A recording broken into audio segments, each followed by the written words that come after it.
Kenaikan Yesus ke sorga. Kembali saya memberikan ringkasan khotbah Dr. W.A. Criswell yang berjudul Our Lord's Entrance into Heaven kepada Anda sekalian. Kisah Yesus tidak berakhir di Bethlehem, tidak berakhir di Golgota, bahkan tidak berhenti pada kubur yang kosong.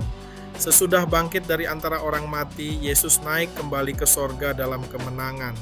Dr. Criswell menempatkan kenaikan Kristus sebagai salah satu peristiwa besar dalam karya keselamatan. Kristus yang telah ada dalam kekekalan turun menjadi manusia, melayani, mati menebus dosa, bangkit dari kematian, lalu naik kembali ke sorga. Dan kisah itu masih akan berlanjut dengan kedatangannya kembali serta pemerintahannya yang kekal. Kisah para rasul mencatat bahwa setelah Yesus berbicara kepada murid-muridnya, dia terangkat di hadapan mereka dan awan menutupnya dari pandangan mereka. Bagi para murid mungkin itu merupakan sebuah perpisahan, tetapi dari perspektif sorga, Dr. Criswell menggambarkannya sebagai kepulangan sang raja dalam kemenangan.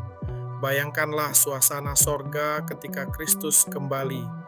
Para malaikat telah menyaksikan perjalanannya sejak kelahirannya. Mereka memuji Allah ketika dia lahir.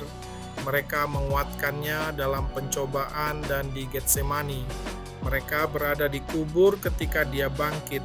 Dan ketika Kristus naik ke sorga, malaikat-malaikat mengumumkan bahwa Yesus yang sama itu suatu hari akan datang kembali. Dr. Criswell kemudian mengutip Mazmur 24. Angkatlah kepalamu, hai pintu-pintu gerbang, supaya masuk Raja Kemuliaan. Siapakah Raja Kemuliaan itu? Tuhan, jaya dan perkasa. Kristus kembali ke sorga bukan sebagai korban yang kalah, tetapi sebagai Raja yang menang. Dia telah menghadapi dosa dan mengalahkannya. Dia telah masuk ke dalam kematian dan menaklukkannya. Dia telah masuk ke dalam kubur dan keluar sebagai pemenang. Menurut gambaran Dr. Criswell, Kristus naik ke dalam kerajaan sorga sebagai penakluk atas musuh-musuh terbesar manusia, dosa, kematian, kubur, penderitaan, duka cita, dan setan. Saudara-saudara, betapa besar pengharapan yang terkandung di dalam kenaikan Kristus. Yesus yang pernah dihina sekarang dimuliakan. Yesus yang pernah mengenakan mahkota duri sekarang adalah Raja Kemuliaan. Yesus yang pernah berdiri di hadapan Pilatus sekarang duduk di sebelah kanan yang maha tinggi. Dan Yesus yang pernah dipakukan pada salib sekarang memegang segala kuasa di sorga dan di bumi. Rasul Paulus berkata bahwa Allah meninggikan dia dan mengaruniakan kepadanya nama di atas segala nama, supaya dalam nama Yesus setiap lutut bertelut dan setiap lidah mengaku Yesus Kristus adalah Tuhan. Namun kenaikan Yesus juga mengarahkan pandangan kita kepada masa depan. Ketika dia naik, para malaikat mengatakan bahwa Yesus yang sama akan datang kembali. Artinya, sejarah dunia ini tidak berjalan tanpa tujuan.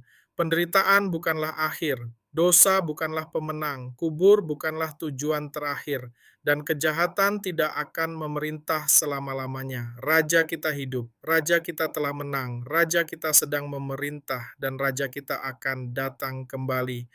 Dr. Criswell menutup bagian ini dengan pengakuan yang sangat kuat. Yesus adalah Tuhan. Yesus adalah Raja. Yesus adalah Sang Penakluk. Dia telah menaklukkan dosa, kubur, dan kematian. Dia sekarang memerintah di sebelah kanan yang maha tinggi, dan suatu hari dia akan memperbarui dunia yang telah rusak ini. Karena itu, ketika hidup terasa tidak pasti, pandanglah ke atas. Kristus yang kita sembah bukan Kristus yang masih tergantung di salib, bukan Kristus yang masih terbaring di dalam kubur. Kuburnya kosong, dia telah bangkit, dia telah naik ke sorga, dia memerintah sebagai Raja, dan dia akan datang kembali. Yesus adalah Tuhan.